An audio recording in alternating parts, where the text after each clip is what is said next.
Well, howdy guys. Know it's been a little while here, but haven't had a chance to get out here, do too many videos here lately. So anyway, as you guys know, we usually review a lot of hunting, bolt action rifles and things of that nature. Well, today we want to bring you something a little bit different, something that I think a lot of you guys are going to be pretty excited about. And that is, of course, the Troy straight pull action rifle. Basically an AR-15, only it's manually operated. Every shot you got to rack the bolt handle back, let it go home, and basically that's what it is. It's a little bit more than just a state compliant AR-15. At least to me, this kind of serves a little bit of a different philosophy. I think this is a hell of a good little varmint getter. Very short overall length, so it's very lightweight, even with this Citron 6-24 power scope. I'm pretty impressed with it so far. I'll just say right off the bat, the only real quirks that I found with it is the stock trigger was a mil-spec trigger. Did not care for that, and I also didn't care for the original grip. It was just skinny. The mil-spec trigger was just very heavy. I was pulling every other shot, so we went with the ergo grip Timney trigger. And one thing I'll tell you, if you're gonna get the Timney trigger, just go ahead and order some of these anti-rotation pins. The original pins just fell right straight through the receiver when I put this in, so get yourself some of these as well. I mean, they're only 20 bucks, so no big deal. So now we have a trigger that's right at 3 pounds. I'll just go ahead and pull it with my left hand. I mean, that is crisp. But you do want to make sure you install that properly, otherwise you will get slam fires. I had to tighten down a couple set screws in there, and it seems to be pretty reliable.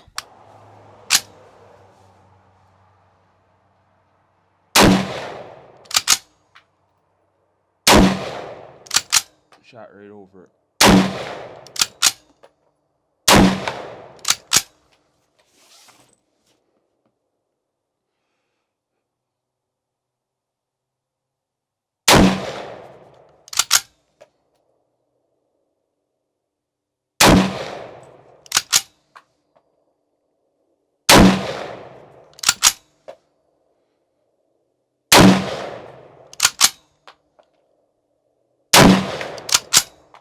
Shooting a little bit high with these.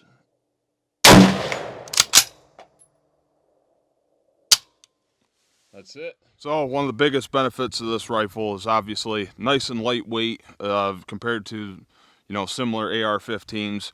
Obviously you don't have like the gas block and all that sort of stuff, and you don't have any of that interfering with the harmonics of the barrel. So I think the main feature of this rifle that I really like is the fact that it does have a folding stock. We don't have a buffer tube or anything like that to deal with, so it allows for something like this. But it's all nicely machined aluminum, and you just get it kind of lined up right there, and it locks right up nice and solid. And yeah, I mean, you can shoot it that way if you really felt so inclined. Get it back out and just give it a little swat. Pops right back out. I will tell you, the action, nice and smooth. Does a really good job of extracting the shells. Haven't really had too many problems picking up rounds off the magazine. I will just say you got to watch out for your very first round. Make sure that magazine's seated in there nice and tight. Once you have that, it'll feed every round. It'll extract every round, no problem. Had no issues with that so far. Obviously, full M-lock rail, full pick rail on the top. Pretty much, sky's the limits as far as whatever accessories you want. The bolt handle will swap from one side to the other. You got to break the upper off of the lower, back this off to that slot. You've got to stick something in here in this spring and guide rod. You got to stick something to hold that back, but the bolt handle will pop right out, and then swap it over to the other side. Just make sure you don't let the spring go, because it will come flying out of the front of this rail. Has a standard A2 bird cage on the front, and that is a 16-inch 1 in 7 twist barrel. You know, maybe some of you guys would like that. I would personally prefer maybe a 20-inch barrel with like a 1 in 9 twist. Just for varmint hunting, I think it would do a lot better with some of the lighter projectiles.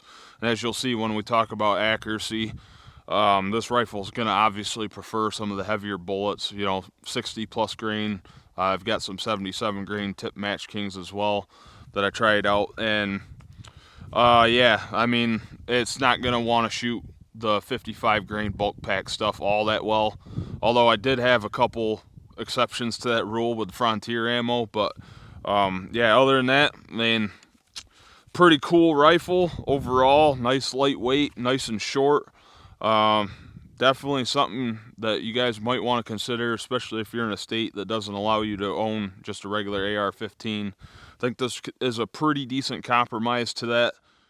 So anyway, guys, pretty happy with this rifle so far. We're definitely going to be playing around with it here, especially coming woodchuck season. We're going to have a lot of fun with this thing, so I hope you stay tuned. Thanks for watching, sharing, subscribing.